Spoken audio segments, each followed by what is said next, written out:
In this video, I am going to tell you how I got scammed in Dubai, how I shifted to Dubai, and how much money you need to live in Dubai.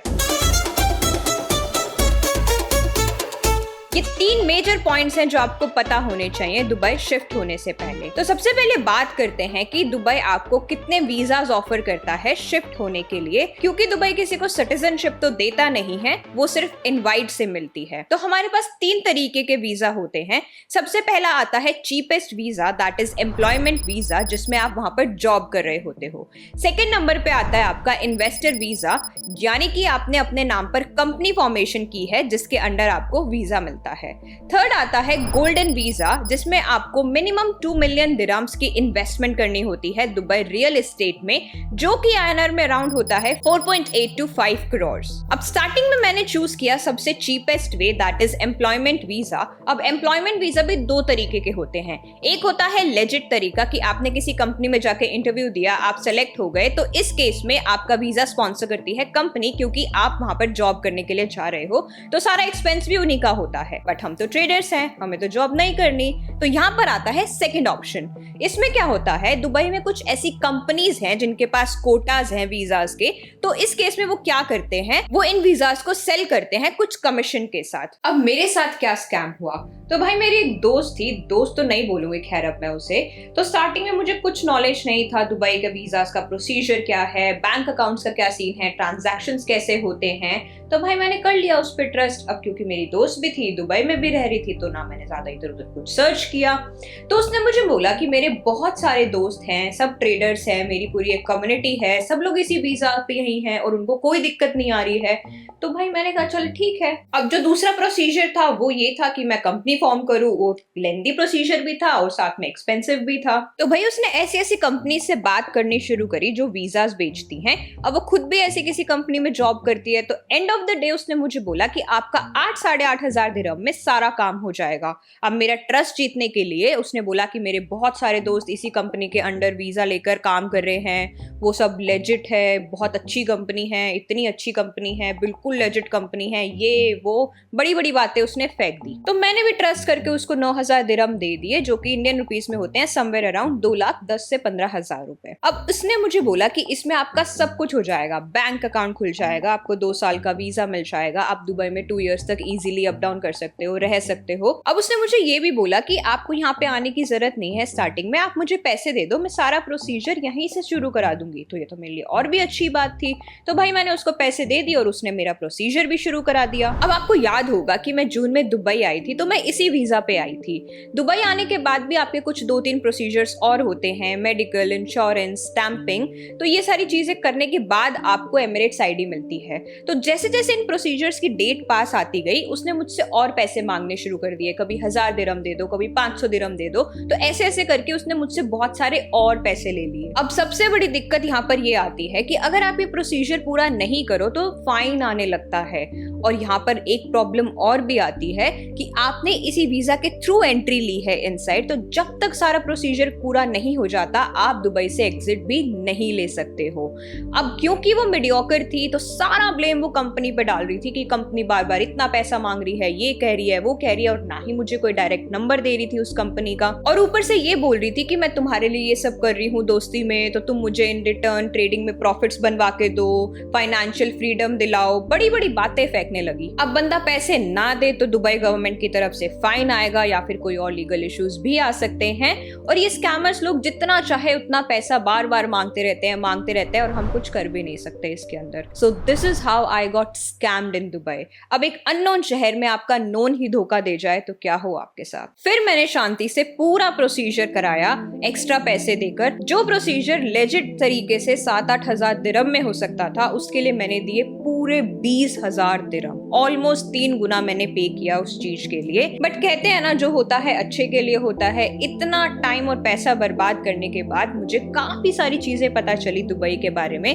कि Dubai में काम किस तरीके से होते हैं, कैसे कैसे सिस्टम वर्क करता है। और मैं काफी सारे अच्छे लोगों से भी मिली जिन्होंने मुझे इस पूरे झमेले से बाहर निकाला। So I am really thankful to them. अब आता है सेकंड पॉइंट कि मैं दुबई कैसे शिफ्ट हुई।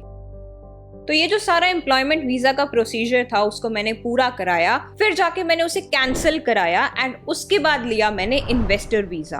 अब इन्वेस्टर वीजा में भी बहुत स्कैम्स होते हैं, काफी सारे लोग मिलेंगे आपको, कोई कहेगा मैं 10,000 में करा दूंगा, कोई कहेगा मैं 15,000 में करा दूंगा। तो आपको इसमें एक चीज ध्यान रखनी है कि बहुत सारी चीजें होती हैं कंपनी फॉर्मेशन में भी, VAT registration, corporate tax registration, corporate bank account, salaried accounts, पता नहीं कितनी सारी चीजें होती हैं। इनमें से अगर आपने कुछ भी मिस किया या डिले किया तो दुबई गवर्नमेंट की तरफ से 5 से 10,000 दिरहम का फाइन तो बहुत नॉर्मल है। अब बहुत एक्सपीरियंस लोगों को भी ऐसे ऐसे फाइन्स आ जाते हैं, तो नए बंदे के लिए तो आप समझ जाओ कितना मुश्किल है। दुबई कहने को तो टैक्स फ्री है, लेकिन यहाँ पर काफी सारे फाइन्स हैं।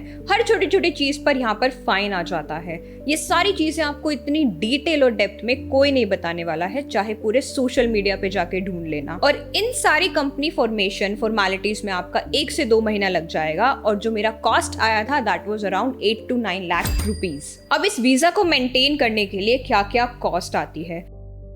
सबसे पहली कॉस्ट आती है, आपको हर साल आपकी कंपनी का लाइसेंस रिन्यू कराना होगा, जिसकी कॉस्ट आपको अराउंड पड़ेगी 5 to 10,000 दिरहम्स।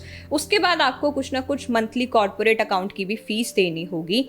फिर आपको हर 2 साल के बाद आपका खुद का वीजा रिन्यू कराना है, जिसकी कॉस्ट आपको आएगी अराउंड 5,000 दिरहम्स। और फिर आप कॉर्पोरेट अकाउंट के लिए सीए हायर करोगे तो उसका भी ईयरली खर्चा आपको 15 to 20,000 दिरहम्स पड़ जाएगा। तो अगर आप इन्वेस्टर वीजा पे आ रहे हो तो मान के चलो आपका ईयरली खर्चा 6 से 7 लाख का रहने ही वाला है। और ऐसा नहीं है कि आप कंपनी खोल के इंडिया में बैठे हो, आपको with in every 6 months Dubai में एंट्री लेनी होगी, अदरवाइज आपका वीजा कैंसिल हो जाएगा। अब ये थे मेरे सारे खर्चे। मेरे पास पूरी टीम है, मेरे पास अदर बिजनेसेस हैं, जिसकी वजह से ये सारा खर्चा मेरे लिए अफोर्डेबल है। अब बात आती है उन लोगों की जो सिर्फ ट्रेडिंग करते हैं और दुबई चाहते हैं, मगर उनका प्रॉफिट या टर्नओवर इतना नहीं है कि वो इन्वेस्टर वीजा पर पैसा लगाएं। तो उनके लिए बेस्ट वे क्या है? तो आप लोगों के लिए बेस्ट वे यही है कि आप एम्प्लॉयमेंट वीजा लो। बट इसमें दिक्कतें क्या क्या आती हैं? ये जो कंपनीज होती हैं जो वीजा बेचती हैं, उनके पास कुछ कोटाज होते हैं 5 से 10 वीजा के, तो वो 5 से 10 वीजा बेच के अपनी कंपनी बंद कर देती है। अब आप खुद सोचो, जिस कंपनी के अंडर आपका वीजा है वो एग्जिस्ट ही नहीं करती, तो ऑफ कोर्स आपका वीजा कैंसिल हो जाएगा। तो सबसे पहले तो आपको इन कंपनी से बचना है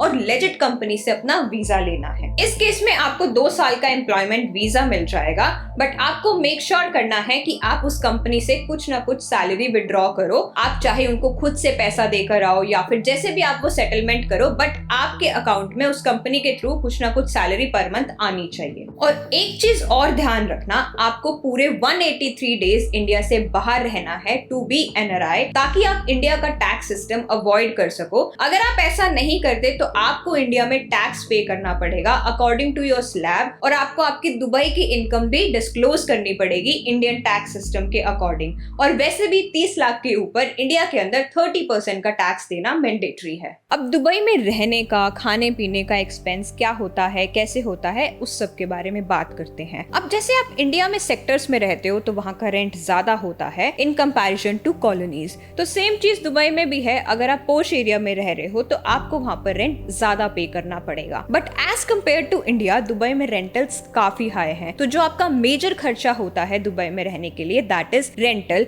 वहां पर आप मान के चलो 1 BHK का एक नॉर्मल सी जगह में जो आपका पर एनम रेंट रहेगा, that will be around 17 to 22 lakh rupees. और इसके अंदर वाटर और इलेक्ट्रिसिटी बिल इंक्लूडेड नहीं है। अब इसके बाद रह जाता है आपका खाना पीना, टैक्सीज का, तो वो आप मान के चलो somewhere around 50,000 per month. Dirhams में लगाओ तो 2,000 पर मंथ। अब इसके ऊपर का आपका जितना भी खर्चा है एक्स्ट्रा, शॉपिंग, पार्टी, खाना पीना, बाहर जाना आना, that totally depends on you. तो जो बेसिक इनकम चाहिए दुबई में सर्वाइव करने के लिए, that is nearly about 2 to 2.5 lakh rupees.